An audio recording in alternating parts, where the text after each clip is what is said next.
Hello everyone, this is Matt from Real World Review, and today I'm going to show you one of the many ways to transfer your information from one device to another device. The starting phone can really be any Android phone that's made in the last 5 or so years, whereas the phone that we're moving to is a Pixel 6, but this should work for pretty much any Pixels or most Android phones that aren't Samsung ones. There are companies that have their own transfer apps, but Samsung is one of the main ones, with LG being another, but Pixel and some Motorola phones will have this method. So the first thing that we're going to do is we're going to go through the setup on the new phone. So we're going to start with the Wi-Fi, signing into that, waiting for all these menus to kind of go through. And then you can see it says copy apps and data. And pretty much what we're going to do is we're going to click next. Then it's going to say use your old device. It's going to prompt you to plug in the device. You can do this if you want to, but for this situation, we're just going to do it all wirelessly. So we're going to get all the way until we can click next, and then we're going to say cable doesn't fit,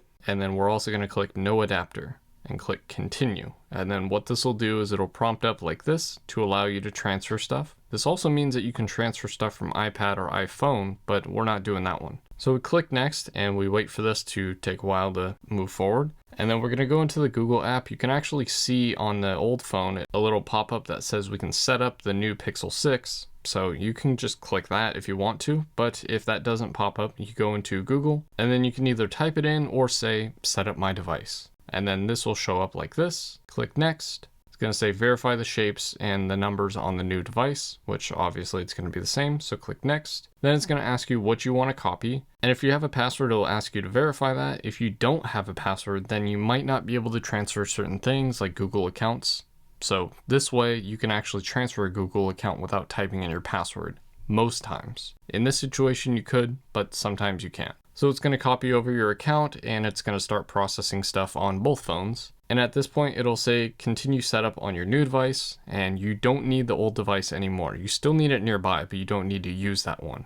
So it's going to get ready. It's trying to figure out what information's on the old device. And this may take a couple minutes depending on what you have. And then it'll pop up and show you what you're going to transfer. So by default, it selects all of them. If you want to, you can select which apps you do or do not want to transfer, but that's it. Photos and videos, music, SMS, even the picture messaging, it's either all or nothing. You can't select which ones. But once it's transferred over, you can delete whatever you want if you want to do that. So a few things will pop up, pretty much saying that your Google account has transferred over, and whether or not you want to activate certain things, I just click no. Then it's going to ask you if you want to set up a password, which is optional if you want to put one or not. For this one, I am going to put one on, and I'm going to do the fingerprint scanner. So if you wanted to do this, I don't recommend having a password on your phone ever, but if you do want to do this, go ahead and continue with that. Then there's going to be an option that says continue setup. This is ultimately up to you if you want to do this right now or if you want to do it later. This is pretty much saying, allowing you to say the phrase to activate Google if you wanted to, which I've already done before, so I'm just going to skip through all this stuff. You want to make sure and read it to make sure that you're agreeing to whatever you want to agree to, not just everything. And then we wait. I had a Google Pay set up, so I'm just going to skip that. And then here's some other options you can choose. I recommend going through every single one and deciding if you want to do it. Don't just skip over it, because having the always on display is awesome, and some people don't even know that it exists. Then this last one is going to say get tips and tricks. Just click no. They're going to email you if you click yes, so just click no. Now it says copying data, and for this one it says about 5 minutes, but it is going to take a little bit longer in most cases. It did only end up being about 6 or 7 minutes, so not the worst, but definitely longer than it was supposed to be. And once it's copied over, it'll tell you what it copied over, and then we can officially close it on the old phone.